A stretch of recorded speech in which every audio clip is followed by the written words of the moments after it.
Good evening, students. So we were so excited to understand that electron behaves in a dual manner, like a particle as well as a wave.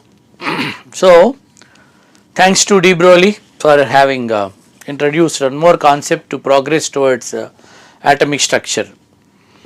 So just we'll spend a couple of minutes just to recollect what De-Broglie said, and then we'll progress towards solving a few problems, and then we'll work out uncertainty principle, Eisenberg. So what I would like to highlight, just we'll recollect what we have learned.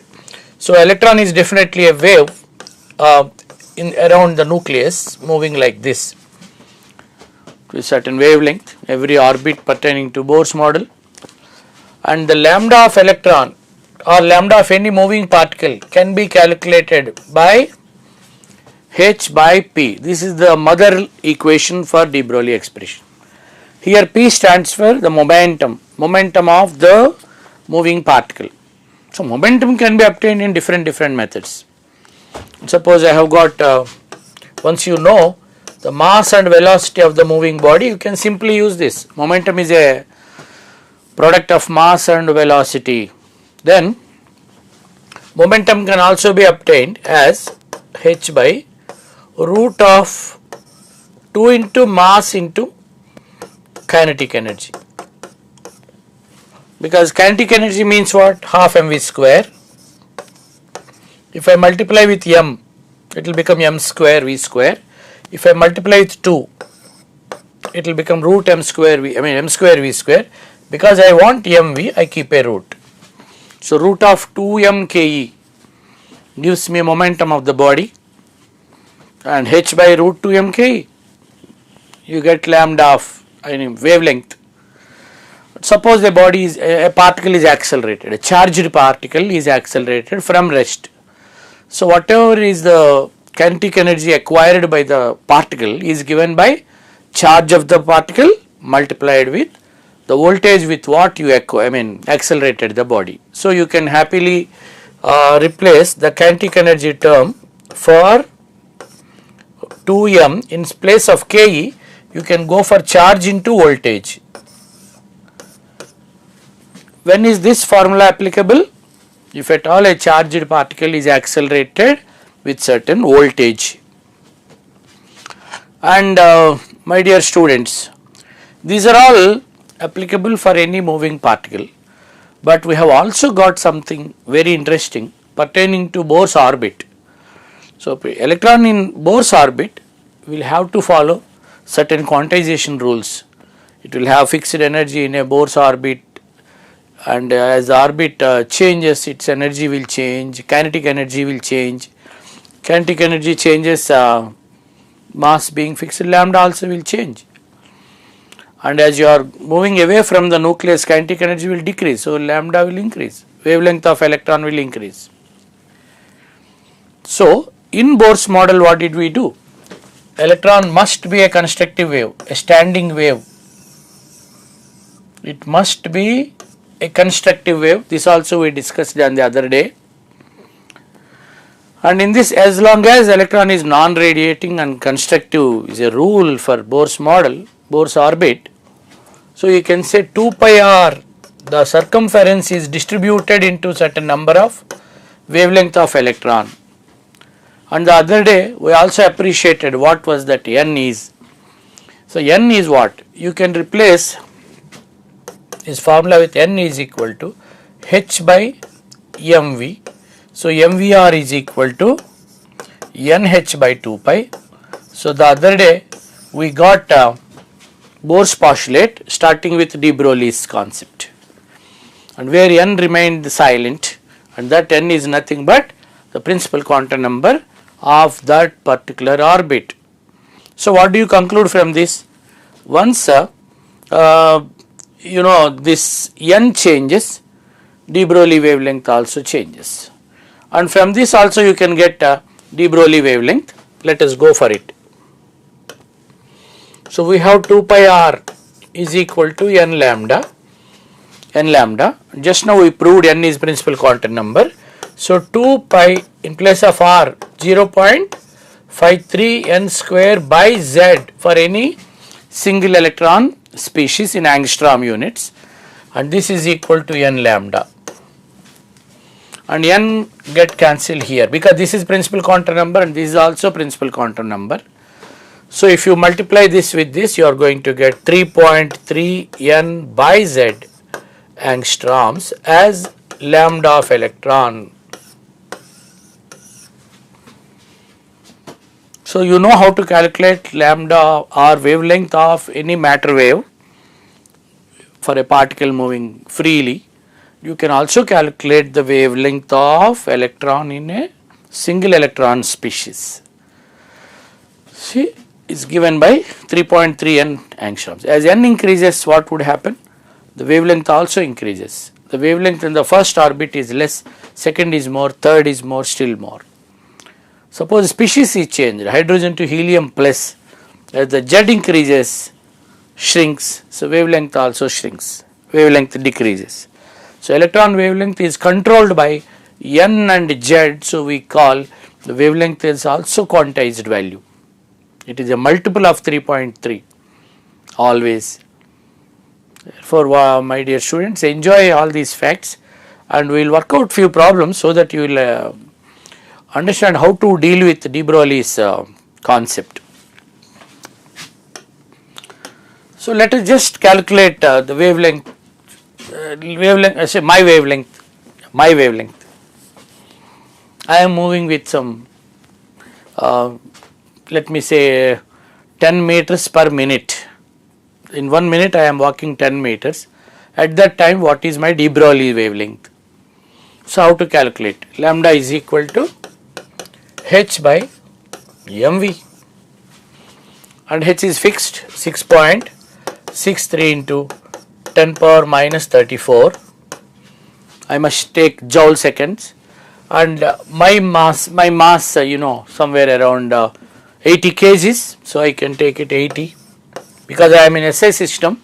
I can use 80 kgs, and I said 10 meters per minute. This is joule second, so I should go for per second. So 10 meters, this is per minute, but per second by 60, that 60 will go up, and this many meters is my wavelength. So you can cancel out this 0 and this 0. So 6.6 into 3 by 4 into 10 power minus 35 meters. Horrible is less value. 10 power minus 35 means nothing.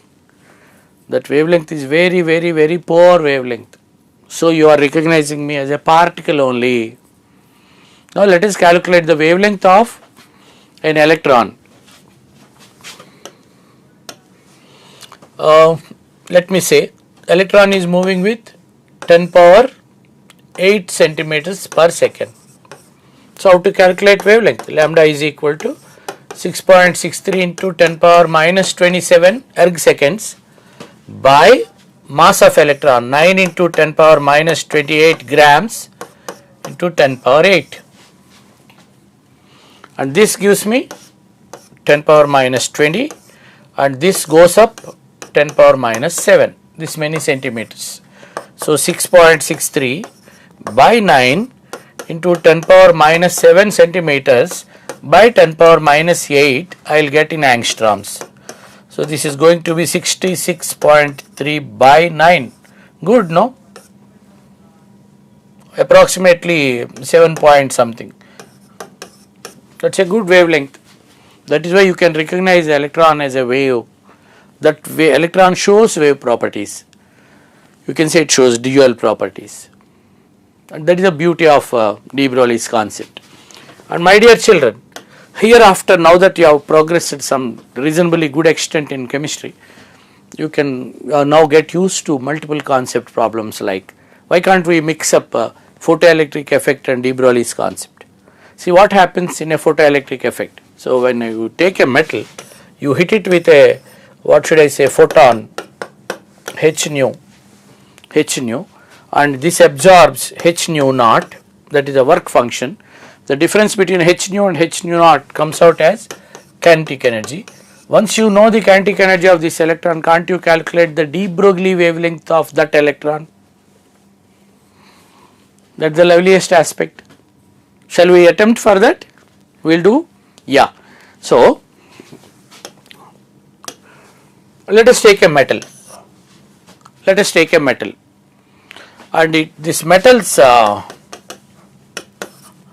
work function is, let me say, 4 electron volts. 4 electron volts. Now, this metal is hit with a photon with maybe 12 electron volts.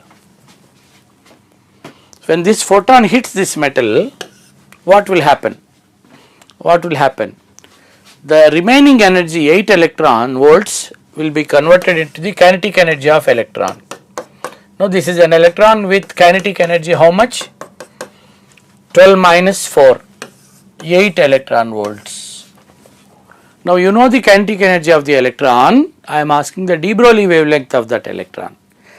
How to calculate De-Broglie wavelength? Once you know the kinetic energy of a particle, just now I told you. So, lambda is equal to h by square root of 2mke. My dear students, repeatedly I am giving you an advice. Once you are solving a problem, don't use these convenient units. Electron volts is a convenient, for convenience sake we use that word, unit. Angstroms for convenience, nanometers for convenience.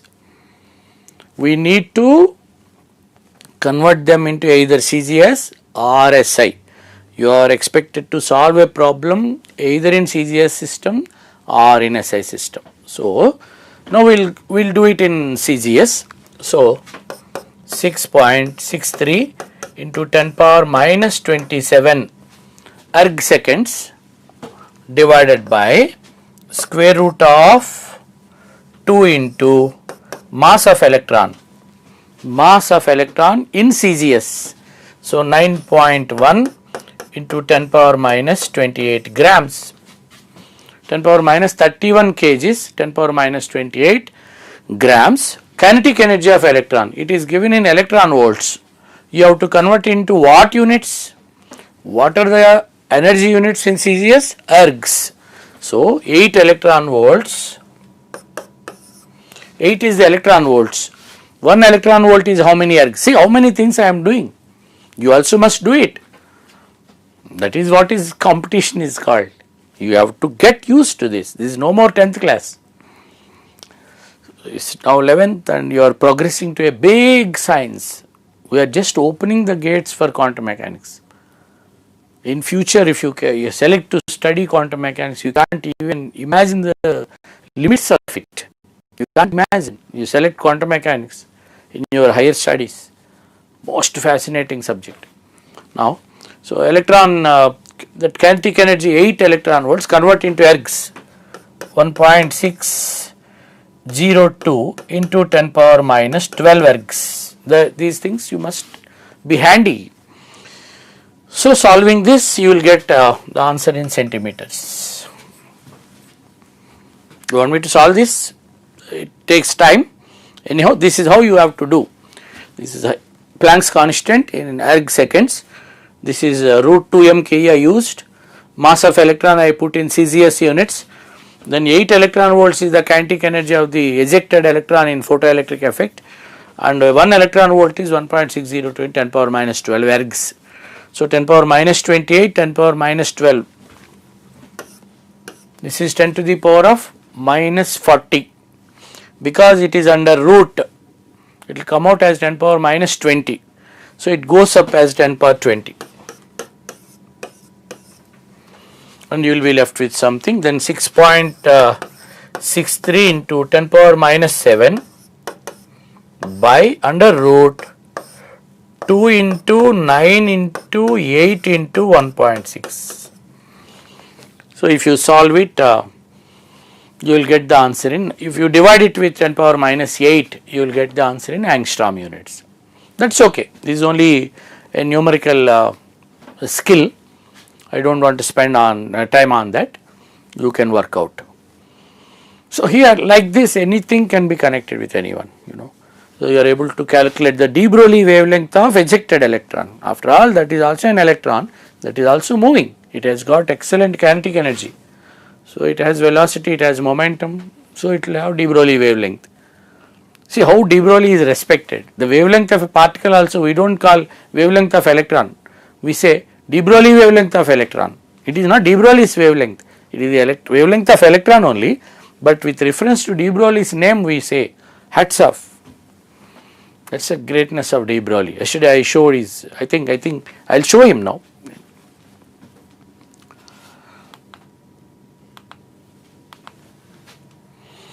Let me calculate lambda of electron in the third orbit of helium plus. Lambda, De-Broglie wavelength of electron in the third orbit of helium plus. As I told you, the wavelength of any electron in Bohr species 3.3 into n by z angstroms. 3.3 into n by z angstroms. So you can just use it 3.3 into n is 3 excuse me by 2. So you are anyhow going to get 3.3 into, this is going to be 9.9 by 2, whatever, you will get some that many angstroms, somewhere around 4.95 angstroms. Is there any alternate method? You may not remember that formula. No need to remember any formula. Use concept. How to use concept and work out the De-Broglie wavelength of electron in the third orbit of helium plus in Bohr species. So let us work out by concept. 2 pi r must be always L lambda. This is always true because for a standing electron wave in a Bohr's orbit, the wavelength there should be n number of waves in the covering the circumference.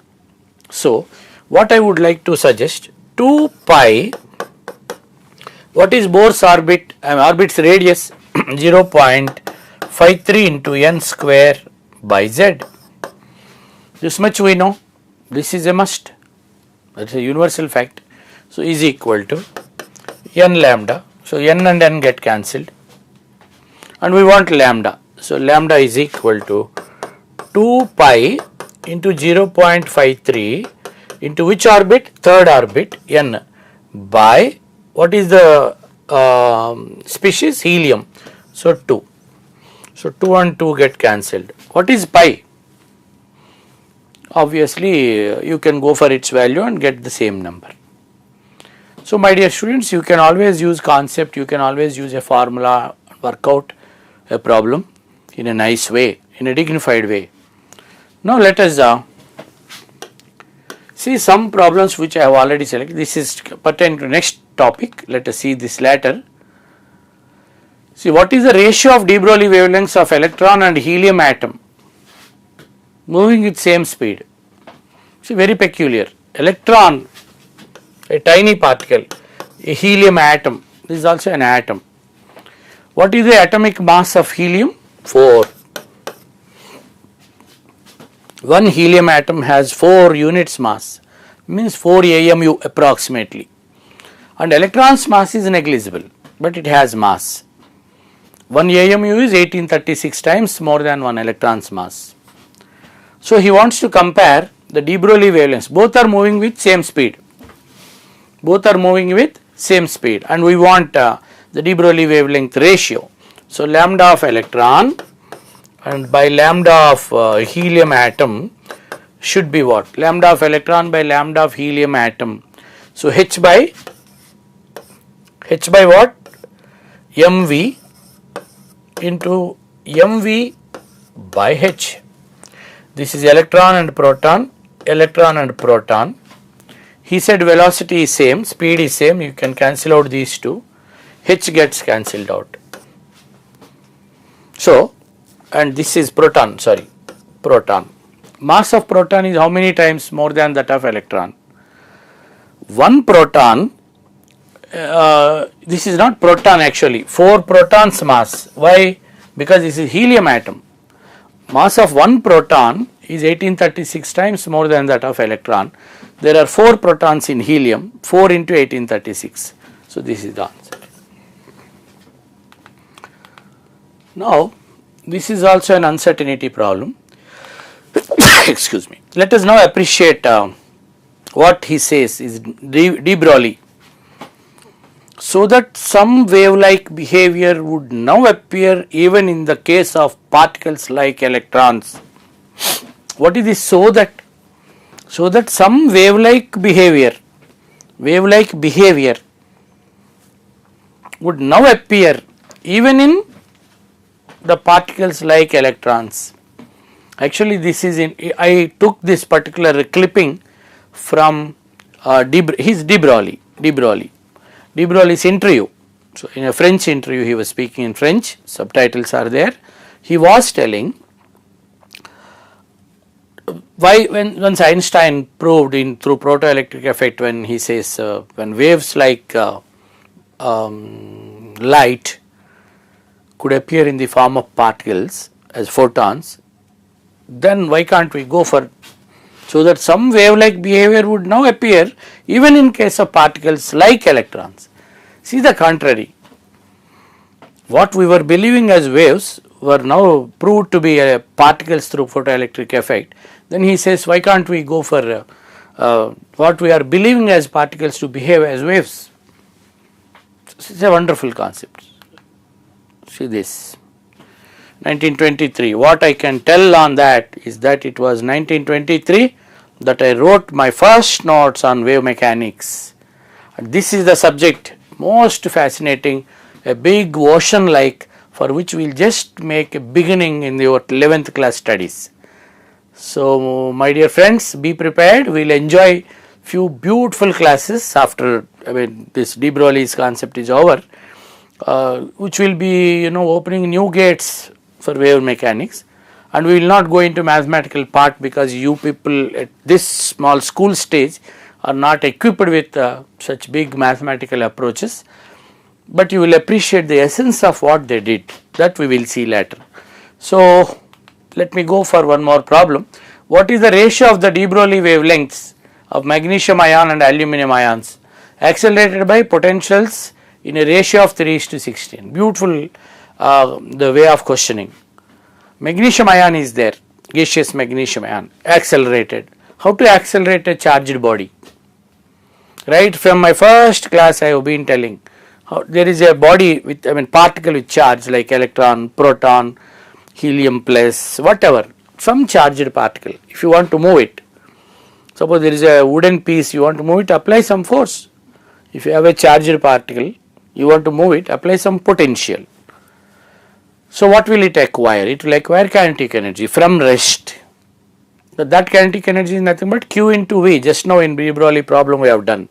So, kinetic energy of an accelerated particle will be charged into potential difference applied. So, my dear students, keep always this in mind. So, he is accelerating magnesium plus 2. Magnesium plus 2. And he is also accelerating aluminium plus 3. What is the difference? Plus 2 means what? Why is that having 2 plus? Because there is imbalance in electrons and protons. In magnesium, you have got 12 protons, 12 electrons. But this is magnesium plus 2. Means what? There are 2 electrons removed. So, extra charge, residual charge is because of 2 protons. So, the charge of magnesium plus 2 is nothing but charge of 2 protons. Similarly, charge of aluminium 3 plus is nothing but charge of 3 protons. There is a cancellation of remaining electrons and protons, residual proton charge is deposited on the species. So, 1 proton charge is how much? 1.602 into 10 power minus 19 coulombs. And what is the accelerating potential? 3:16 means what? If this is accelerated by 3x volts, this is accelerated by 16x volts. both are accelerated with that much voltage. Now they acquire kinetic energy and they acquire movement. Once they are moving, they will have De-Broglie's wavelength. We calculated even my wavelength. So how to calculate the ratio of De-Broglie wavelengths? Lambda of magnesium plus 2 by lambda of aluminium 3 plus. We are calculating the wavelength of the ion itself. The ion is moving in the form of a wave, magnesium ion. Aluminium ion is moving in the form of a wave. So this is equal to, and for this H by what? P of magnesium 2 plus by H by P of aluminium 3 plus. So what I can write? H by P of magnesium plus 2 into momentum of aluminium plus 3 by H. So H and H get cancelled. So momentum of aluminium by momentum of magnesium plus 2. So how to work out that?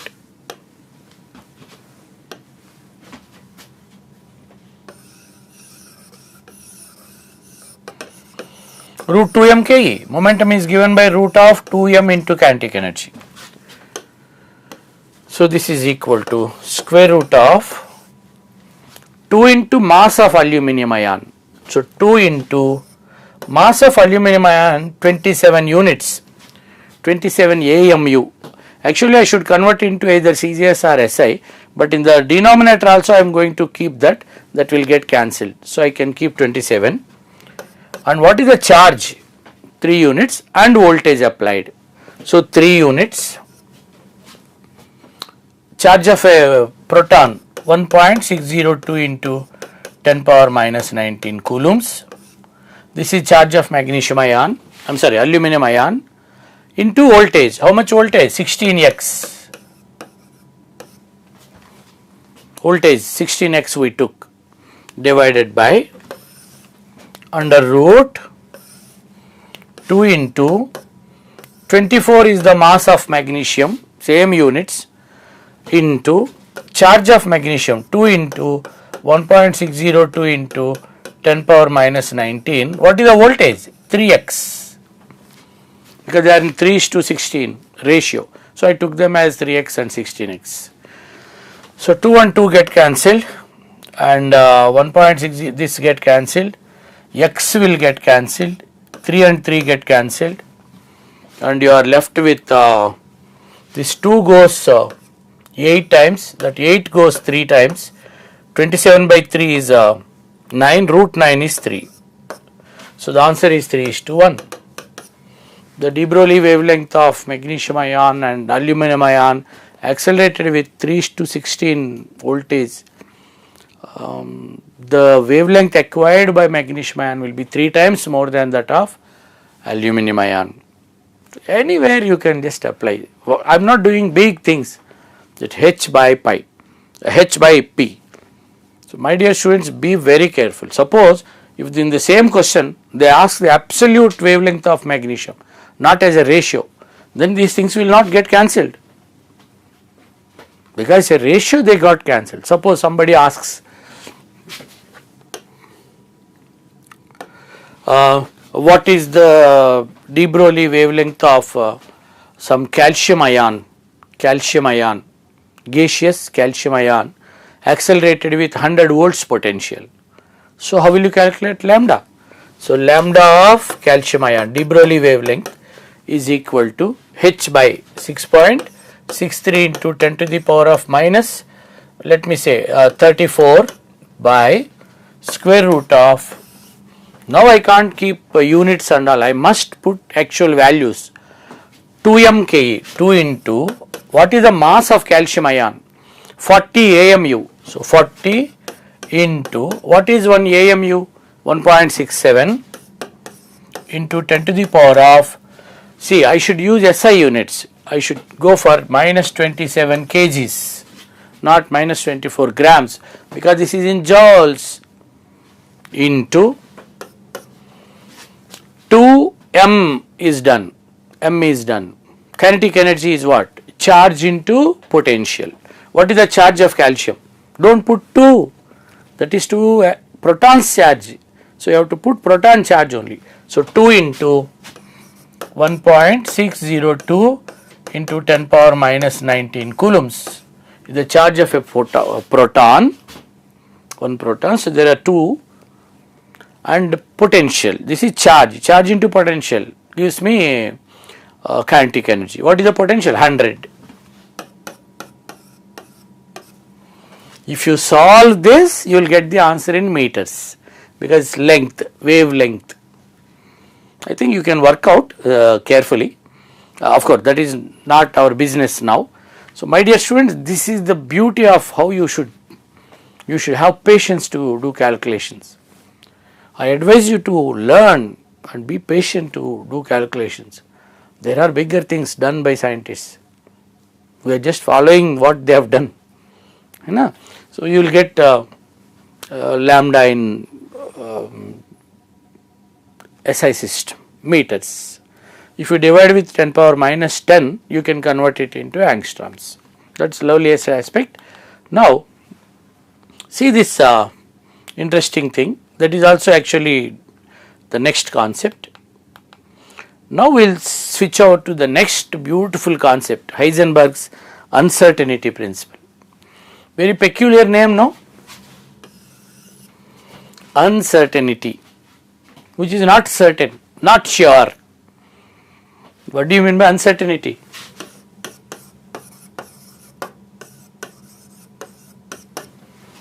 Not sure. You are not sure.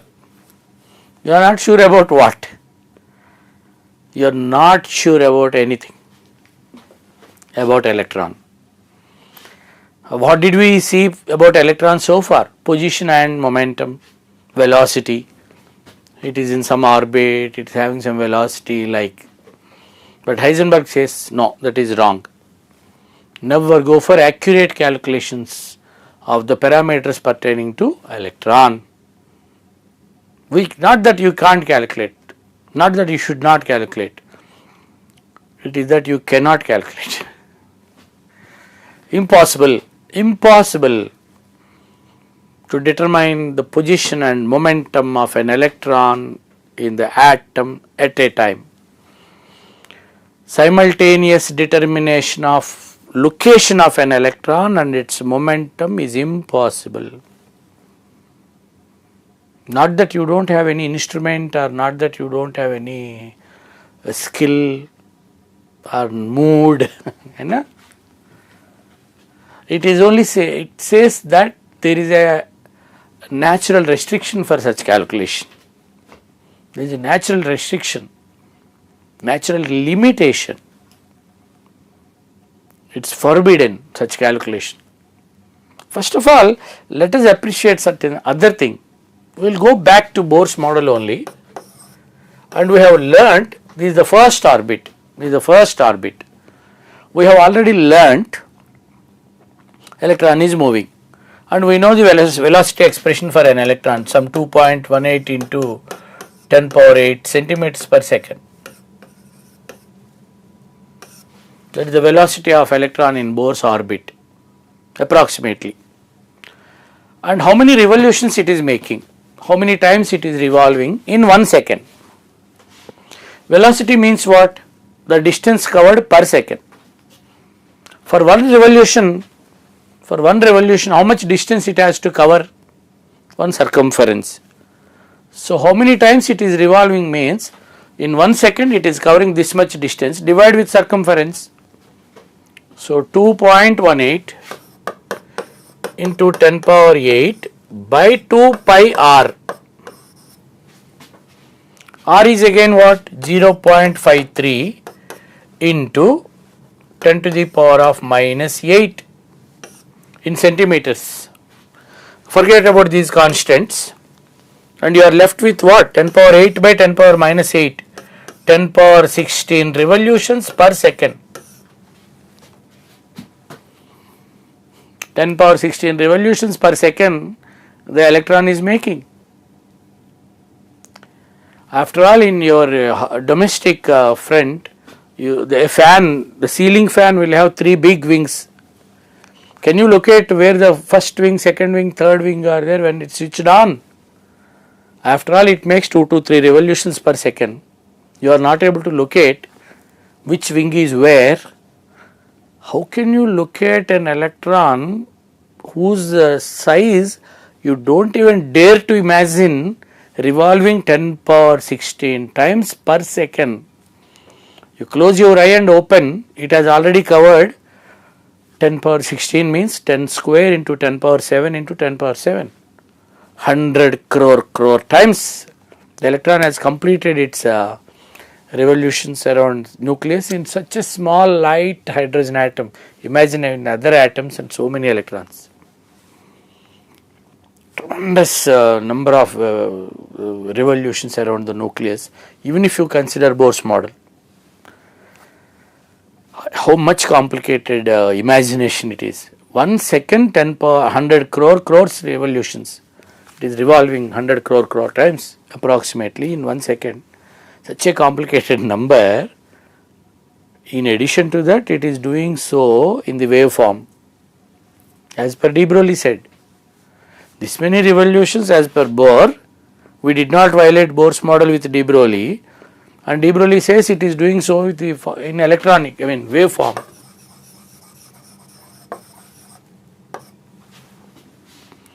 Not only 2D wave, it is a 3D wave.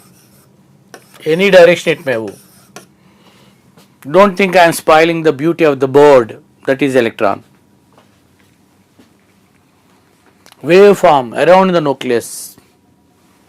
So many revolutions per second. Then tell me, where is the electron? Do you mean to say electron is here? If you commit yourself that electron is here, you are telling electron is not there, but it is here also. Because the entire thing is one electron spread. See, electron can be located in more than one point at a time. So there is no accurate location for an electron. It is rapidly moving around the nucleus in waveform. And if you think electron is here, if it is really here, there is an error. If you think electron is somewhere, electron is in its waveform, you think electron is here, but electron is truly here. Means you have already committed a mistake. And you are thinking electron is here, but it is here. Another mistake. You are thinking electron is here, but electron is truly here. This much error. So whatever calculation you perform on electron, it will have a natural, gently acceptable error. Error. Uncertainty. Such measurement is always associated with certain extent of unavoidable uncertainty which is acceptable. That is where this principle contradicts Niels Bohr's model. Such a rapid tiny electron moving in the wave form, it is ridiculous to say it is here, its momentum is this much. So uncertainty principle says simultaneous measurement of the momentum and position of an electron within an atom is impossible. So let us work out some beautiful aspects, and there is always a philosophical approach towards this concept and a mathematical approach. Now that you are 11th class kids, better you go by some mathematical approach. A little, let us not miss the opportunity to appreciate the philosophical aspect of Heisenberg's uncertainty principle. You are not entitled to calculate the momentum and position of electron simultaneously accurately. At a time, you can never correctly calculate the velocity of electron or momentum of electron and its position at a time. If you find its position, the momentum will wrong. If you find momentum, position will go wrong. So you must commit an error. Acceptable, dignified, unavoidable error will be there in your measurement. Why? Because Heisenberg said we will accept it. It's a very logical principle, widely acceptable, Nobel Prize winning principle. Suppose a thief is escaping in the darkness, dark place, a thief is escaping. How to locate the thief? You just pass a torch, and as soon as the torch falls on the thief, you will understand thief is there. So light has fallen on the thief. You are able to locate where the thief is running. In a similar way, when you want to locate an electron, you have to identify its position. You must pass a radiation. That radiation must hit the electron so that you can locate. But unfortunately, what is the size of electron? Will you dare to know the size? Nucleus, this is the atom. This itself will be in 10 power minus 8 centimeters, 10 crores, part of a centimeter, nothing. And at the center of such atom you have nucleus, 10 power minus 13 centimeters, which is still very small. Nucleus will have protons, neutrons and like that. And proton is 36 times heavier than electron. And where will electron size lie? Such a tiny electron, maybe I should not say this, definitely the diameter of electron will be very much smaller than that of a nucleus, maybe somewhere around 10 power minus 18 centimeters. Do you have a radiation whose wavelength is less than 10 power minus 18 centimeters? Let us assume electron's radius is somewhere around 10 power minus 18 centimeters. Electron radius. And means what? How many angstroms? By 10 power minus 8. 10 power minus 10 angstroms. Angstrom itself is a very small unit. 10 power minus 10 angstroms means where do you find such light? The cosmic hardly 3800 ultraviolet, below that you have UV, some X-ray somewhere on 1 and gamma rays 1 angstrom, 0.1, 0.001 cosmic. This is 0.00090 zeros and then 1. Which radiation will have that energy? How can you handle such radiation? And if such radiation hits the electron to locate it, will you find such radiation first? No chance. Suppose theoretically we have, if such radiation hits the electron, what is the fate of electron in the atom? After all, in hydrogen, if you knock out, you supply 13.7 electron volts, just ultraviolet light, it is knocked totally out of the atom, totally comes out of atom. And what radiation are you sending on to this electron? Will that electron stay there now in atom? It will go somewhere. Its location will become null and void in the atom. And you can't say what is its momentum, what is its velocity, it will change because you hit it with such a brilliant photon. So when such photon hits the electron, will it stay there, electron? So now will it continue its old velocity? It will change its direction, velocity, momentum, its fate is changed. So then how will you determine the momentum? Then you may say no, I don't want to disturb the electron, I don't want its velocity to be disturbed. Then pass a radiation whose wavelength is not that short. Now what will happen? Suppose there is an electron, you pass a radiation of this much wavelength. What is happening? There is an electron is here and you don't know where the electron is located because the wavelength is too much. There will be a definite error in the location of electron. If you don't want to disturb the momentum of electron, you have to compromise the location. Electron's location cannot be identified. How can this wavelength identify where the electron is there? There is a minimum, there is a worst error in the position of electron by its wavelength. Suppose electron is here, that missed the wave, this is the maximum uncertainty or error in the locating the electron. So now let us give some sweet denotions for the errors in locating the electron's position and momentum. Delta x, delta p, very popularly known notations, very popularly known notations in wave mechanics, atomic structure, which has shaken the world. Delta x is uncertainty, uncertainty means to what extent you are not sure, that is uncertainty in the position of electron, means locating an electron. There may be some uncertainty. Suppose electron is here, but you are thinking electron is here, there is an uncertainty of this much.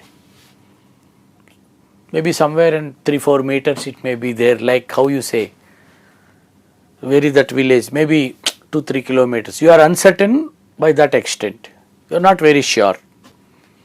100 or 103 means you are not sure about 3 kilometers, that is uncertainty. So electron location will always be associated with delta x uncertainty. The position of electron will always be associated with this much uncertainty, because you can't use proper radiation to locate it. And delta p, p stands for, already you have seen in De-Broglie, p stands for momentum. So delta p is uncertainty in the momentum. Why there will be uncertainty in the momentum? Momentum is mass into velocity. So mass won't change, mass is certain, about 9.1 in 10 power minus 31 kgs. So if at all there is any error in the determining the momentum, it must be because of the velocity error. So this is nothing but what? This can be written as mass into error in velocity, m delta v. So try to keep these the notations in your mind. Delta x is what? Uncertainty in determining the position of electron. Delta p is uncertainty in determining the momentum of electron, and both of them at a time cannot become 0. What is the physical meaning of this being 0? What is the physical meaning of this being 0? Delta x 0 means what? There is no error. There is no error in what? In locating the electron.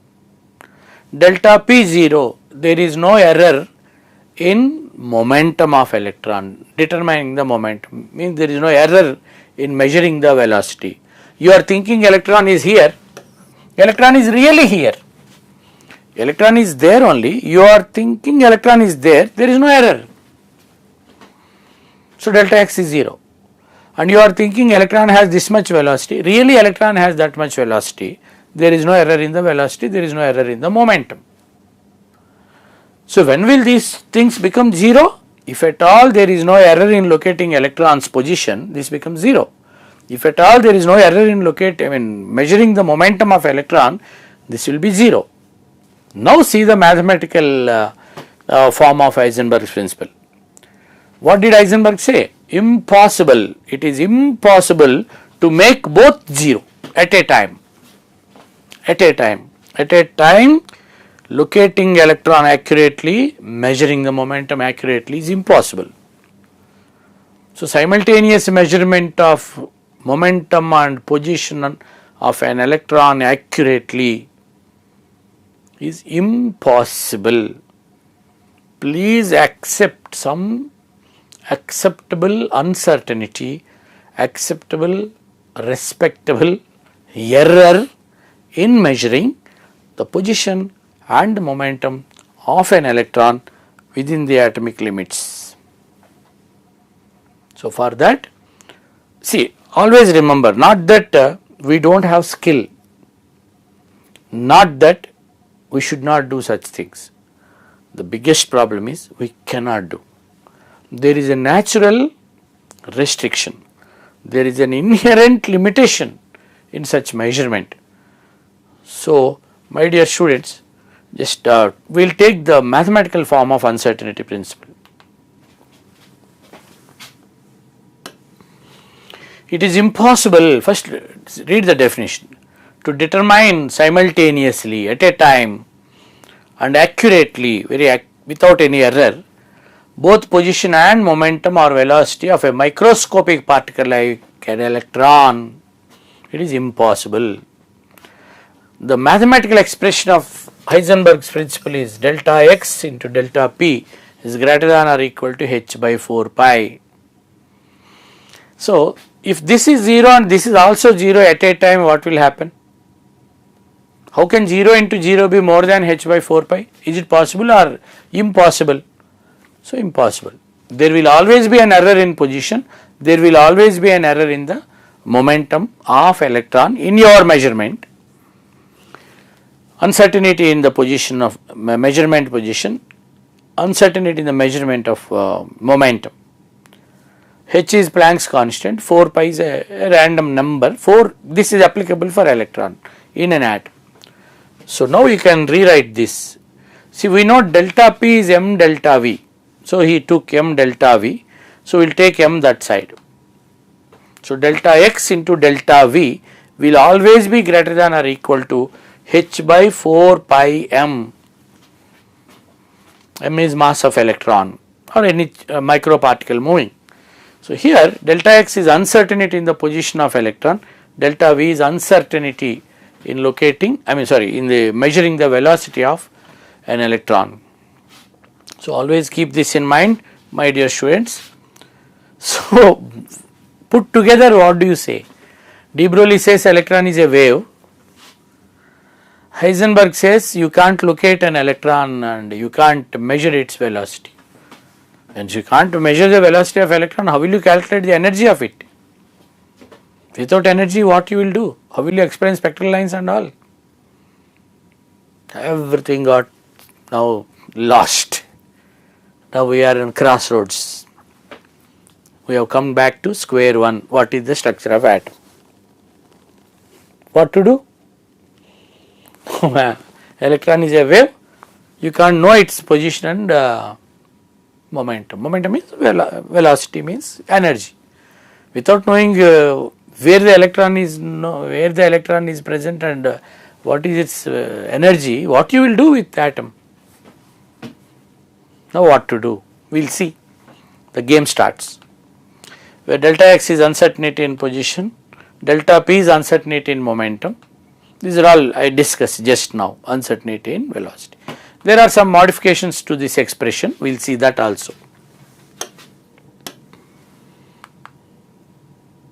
Planck's constant, all these things are known to you. There is yet another beautiful statement for this. There are natural and inherent limitations for simultaneous and accurate measurement of the momentum and position of an electron within atomic limits, boundaries. That is what Heisenberg's principle is. Now we will just change it. Delta x is inaccuracy, uncertainty in position, delta p is uncertainty in momentum. So, delta x, delta p greater than or equal to h by 4 pi, that is Heisenberg's principle. Now, suppose you can rewrite it, delta x is equal to h by 4 pi delta p. What does it know? What does it say? This is a constant, this is a constant. So, delta x is always inversely proportional to delta p. That is a beautiful expression. What is delta x? Uncertainty in position, that is uncertainty in momentum. The more uncertainty you have in more momentum, you will have more certainty in position. So, less error in momentum means you are more accurate there, this will become more, it will go more inaccurate. So, once one particular measurement is going towards accuracy, the other measurement will go to inaccuracy. So, impossible to have both accurate at a time. You can't make both 0 at a time. How can that happen? If you make this 0, what will happen? This will become infinity. Or if you make this 0 and this will become infinity. infinity error. If this is errorless, this will be infinite error. If this is errorless, this will be infinite error. So one must be infinite error, or compromise in both. You calculate both with error. Delta x delta p greater than or equal to h by 4 pi. So accept some error will be there.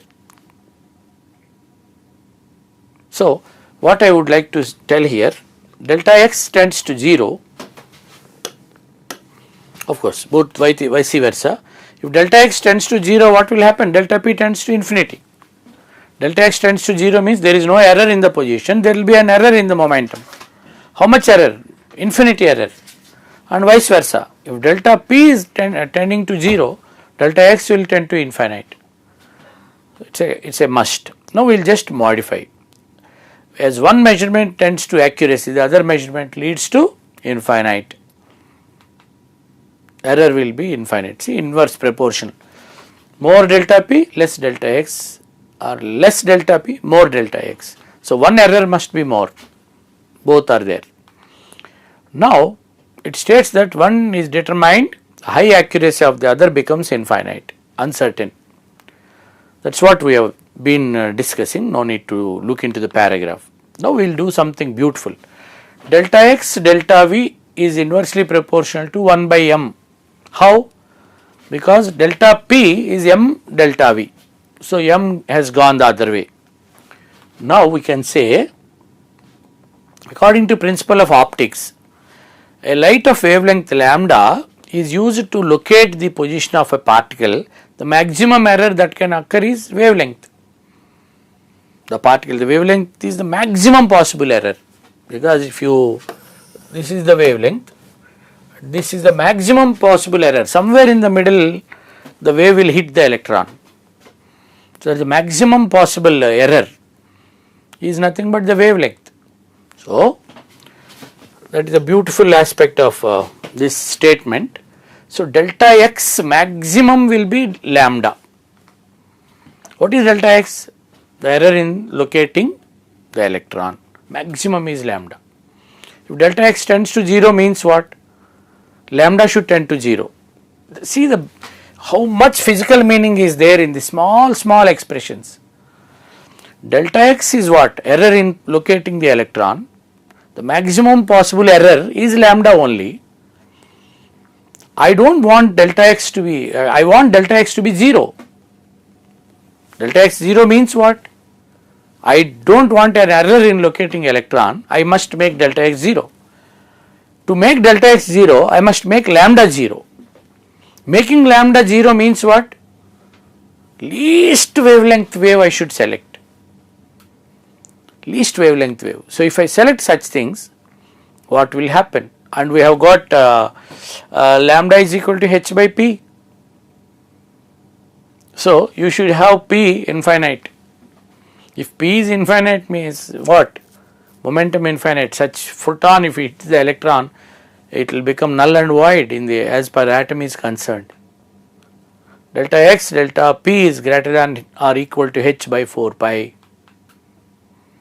So that is again modified. We will see, we will continue the argument in our next class. Now time is not permitting.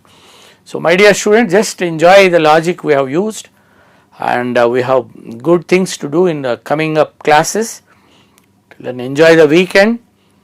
Have a good day. We will continue the logic in the next session. Thank you.